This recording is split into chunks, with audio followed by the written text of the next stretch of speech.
everybody knows by now I've been mostly direct mail on all my marketing. And it's so fun because, on a direct mail, when they're calling you, there is some motivation to sell right there. It's either they're motivated or they're calling to tell you to take them off their list.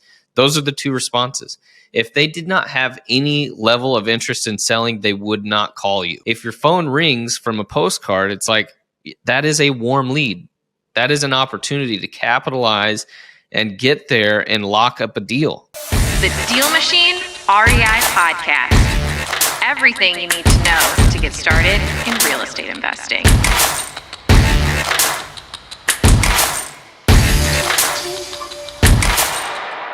When it comes to analyzing a deal, can you give like a very quick breakdown of just in general, high level, what are the basics? There's a couple key components to analyzing a deal that you need to have a general knowledge base on. ARV, after repair value. Rehab estimate is another piece that's going to be important. Those two pieces in and of itself can get you a really good base of where you need to be in buying this property. You need to know what it's going to be worth when it's done, but you also need to know what it's going to take in terms of rehab to get it close to that ARV number. So those are two very important numbers that you need to familiarize yourself with. ARV is it is a tricky one, but also so is getting any kind of a rehab number. It's a tricky task to figure out, but there are ways to do it quickly and easily. In other words, there's a basic formula. You've got the after repair value, which you can get by looking at similar properties, similar square footage, similar beds and bath within a mile radius, for example. And you see what those sold for in the last, 3 months? And that's how you could get an estimate on after repair value, right? Correct. Now, check out the pictures too, because if somebody sold a property that was not in good condition, you would want to exclude that from your calculation of ARV. Yep. Then you subtract your repair costs. And then you'd also subtract your profit. And then that's when you would offer that final number. Is that correct? 3-part formula. Yeah, it's 3 parts. So you have your ARV minus ARV. We got to talk about the 70% too. So you're never going 100% ARV. So let's say an example, we're going to use $100,000. Let's say you've got a property that could be worth $100,000 when it's all said and done. And you're going to take that times 70%. And so you're going to have 30% equity in the deal when completed. You take that number, which would be 70,000, minus your repairs, minus your assignment fee. That gives you what your offer price is. Now, for me, I usually tell all of our sales reps, like that's you could say the term maximum allowable offer, but like that's the most I would want to pay for that house. So always go under that to allow yourself a little bit of room to come up. Love it. So 70% is like the oops factor. If you misestimate the repair costs or you misestimate the ARV, that 30% is actually the oops factor. It's also the profit margin, but it gives you a little bit of cushion. Now, if you're a brand new wholesaler, how do you know what you would leave yourself for an assignment fee? Because you said it's ARV minus 30% for the profit, minus the repair cost, minus your assignment fee, and that's your offer price.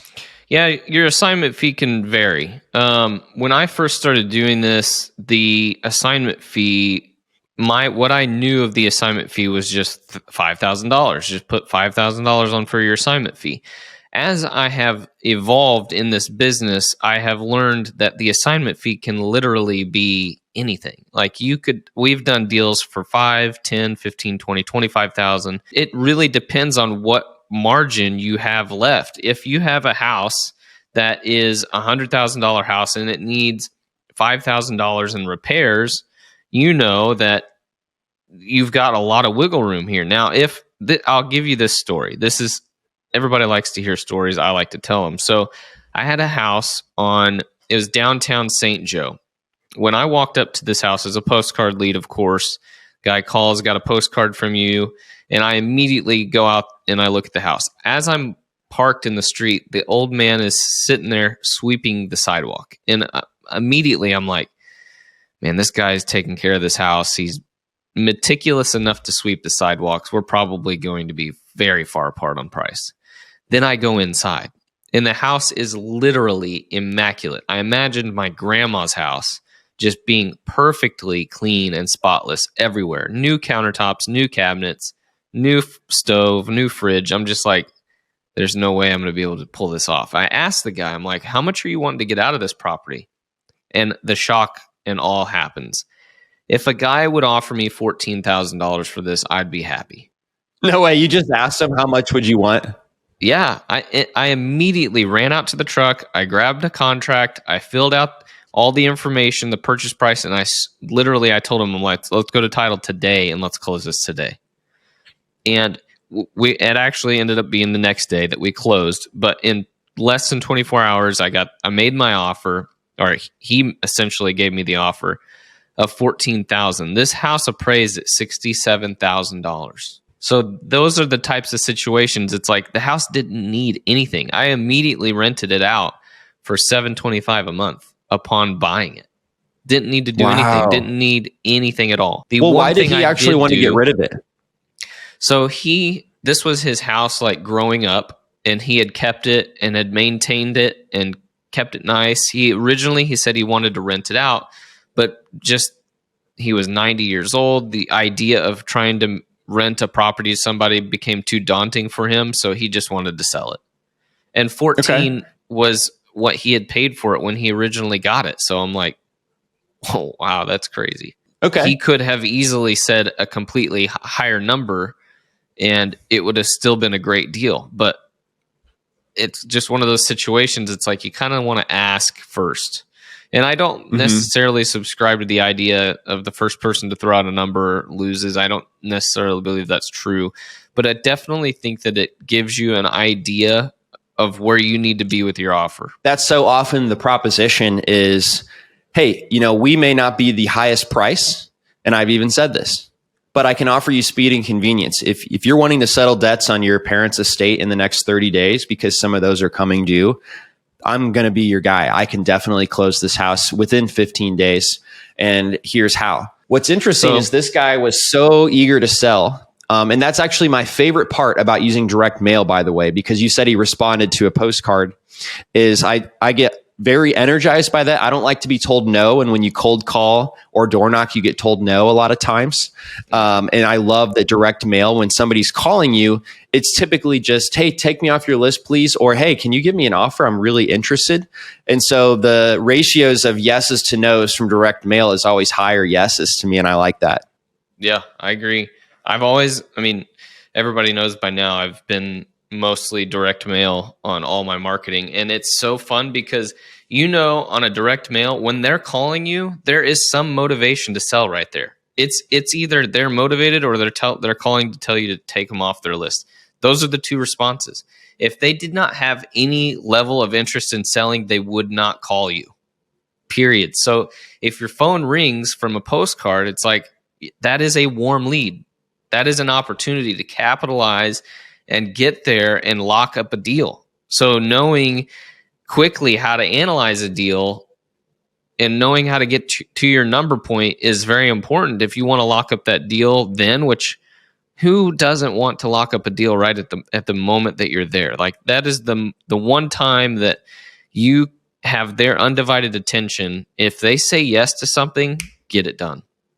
That is what a motivated seller sounds like, right? It's like very easy. It's very easy. You're not convincing anyone to do anything. You're making an offer and they're taking it. So what are some of the downsides of misanalyzing a deal? Let's say that you're a little bit nervous because you're going to make it your first offer on one of these properties. You get it under contract. And then if you're wholesaling it, you just can't find anyone to actually buy it. What do you do in that situation? And has that ever happened to you? Misanalyzing still happens to this day. Sometimes we overvalue or overestimate the rehab costs. And like that makes, I want to run numbers on this actually. So let's say you have $100,000 house, you run 70% of the ARV. So that takes you at 70,000. Now, at that 70,000, let's say you miss and overestimate, or underestimating rehab costs is always the worst. So let's go with that. So let's say the house you estimated as, it needs $15,000 in repairs. So that takes you to 55 minus your assignment of 10,000. Underestimating is so often happens. So that takes you to 45K maximum allowable offer, right? And I always say go under that. So you're going to be like, let's say 40,000. You're going to make an offer of 40,000.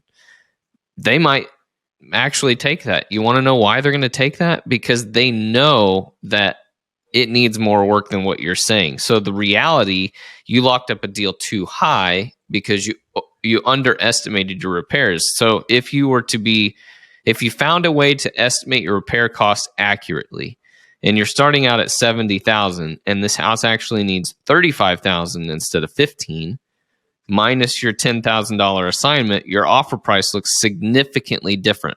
40,000 versus 25,000. That's a big gap. Yeah. But that's the gap for an investor coming in saying, is this a good deal? If you show that house to somebody and they're like, where do you get $15,000 for repairs? Because I'm like looking at it and I'm seeing $35,000 in repairs. It needs this, this, and this. The big ticket items, I think we've talked about that before, like knowing an average for the big ticket items, electrical, water, HVAC, a roof, like all four of those need done before you even start painting the walls inside. So like that is where it does take some time to hone in on estimating rehab costs, whether that's just a simple formula of $35 per square foot for this level, 45 for this level, 55 for this level, but having some basis to get you to a ballpark, an accurate ballpark when you're walking or analyzing a property. Okay, this needs this, this, and this. That's going to tell you you want to be as close to accurate as you can on rehab costs, because that can absolutely make or break a deal. Thanks for listening to the DealMachine Real Estate Investing Podcast. Please leave us a review and follow along wherever you're listening to your podcast.